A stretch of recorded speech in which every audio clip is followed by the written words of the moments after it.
UP के चुनावी रण के बाद खबर बंगाल से। वहां पर एक अलग रण है जो लोकसभा सीटों के लिहाज से देश का एक और वजनदार राज्य है। चुनाव के बीच बंगाल के राज्यपाल सीवी आनंद बोस के खिलाफ राजभवन की एक महिला कर्मचारी ने यौन उत्पीड़न का शिकायत दर्ज कराई है। राज्यपाल सीवी आनंद बोस ने अपने ऊपर लगे इन आरोपों पर जवाब दिया।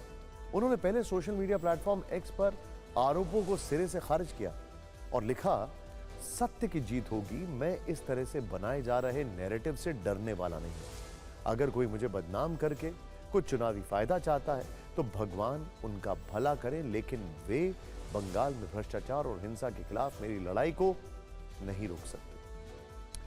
सोशल मीडिया पोस्ट के साथ राज्यपाल सीवी आनंद बोस ने राजभवन के कर्मचारियों के नाम 3 मिनट का एक ऑडियो संदेश भी जारी किया। इस संदेश की कुछ बड़ी बातें आपको दिखाते हैं। I welcome all the generous allegations and the frequent innuendos passed on me by some political forces. I understand, my friends, there is more in the offing. But one thing is clear. None of the absurd dramas is going to deter me from my determined efforts to expose corruption and curb violence. I tell the political party that is plotting against me, this is no storm. This is only storm in a teacup. Do not be surprised if you realize I am the storm. पश्चिम बंगाल के राज्यपाल के खिलाफ महिला का आरोप है कि नौकरी का झांसा देकर गवर्नर ने उसका यौन उत्पीड़न किया। शिकायत के अनुसार पहली बार 24 अप्रैल को बदसलूकी की गई, दूसरी बार 2 मई को नौकरी में प्रमोशन देने की बात कहकर बदसलूकी की गई। इसको लेकर हरे स्ट्रीट थाने में शिकायत भी दर्ज की गई। शिकायत करने वाली महिला ने 1 जून 2019 को राजभवन में संविदा पर काम शुरू किया था। खबर है कि पुलिस ने महिला के आरोपों की जांच शुरू कर दी। पूर्व नौकरशाह बोस को नवंबर 2023 में बंगाल का राज्यपाल नियुक्त किया गया था। राज्यपाल और ममता बनर्जी सरकार के रिश्ते अच्छे नहीं रहे। दोनों के बीच कई मुद्दों पर बीते दिनों में टकराव देखा गया है। हाल ही में वाइस चांसलर पद पर राजभवन और ममता सरकार आमने सामने थे। फिलहाल इस मामले में के सामने आने के बाद बंगाल की राजनीति में नया सियासी घमासान शुरू हो गया है। टीएमसी राज्यपाल को घेर रही है और बीजेपी इसे घटिया राजनीतिक स्टंट बता रही है। আর আপনি কি করছেন? গতকালও একটা ছোট্ট মেয়ে রাজভবনে চাকরি করত বিবিএক্সে, তার সাথে কি ব্যবহার করেছেন মাননীয় রাজ্যপাল মহাশয় শুনে রাখুন। আমার কাছে একটা নয় হাজারটা ঘটনা এসছে, কিন্তু আমি কোনোদিন কোনো কথা বলিনি। কিন্তু কালকে মেয়েটির কান্না আমার হৃদয় বিদারণ হয়েছে। जो लंबे चौड़े भाषण देते थे संदेश खाली में जाके राज्यपाल, और नारी शक्ति नारी सम्मान के बारे में बोलते थे, तो आप तो उस पर अमन करेंगे। उनके पोस्ट के गरिमा देखिए, राजभवन के गरिमा देखिए, ये सबको न एकदम मिट्टी में मिला दिए हैं बंगाल की इज्जत को।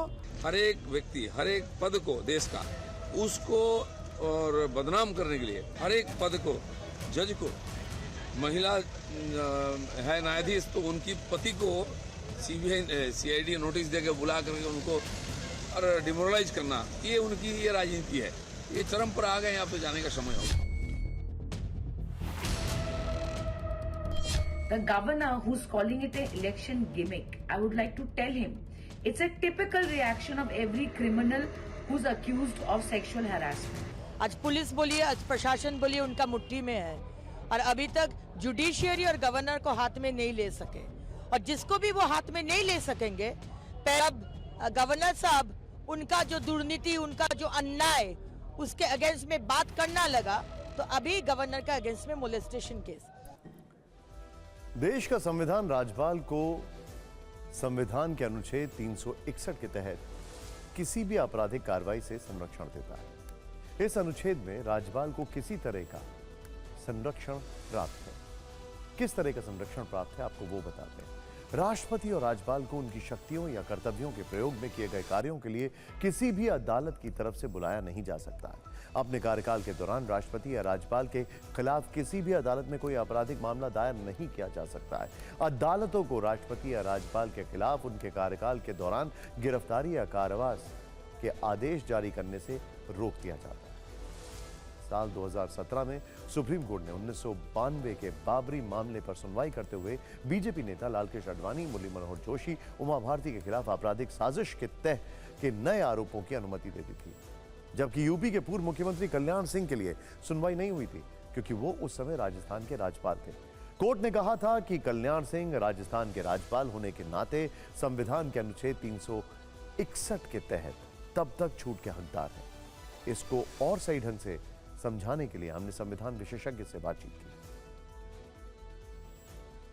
आर्टिकल 361 जो है 361 के जो दूसरा क्लॉज है उसके अंडर कोई भी क्रिमिनल केस उनके खिलाफ नहीं ला सकते, तो इसका मतलब एफआईआर नहीं हो सकता।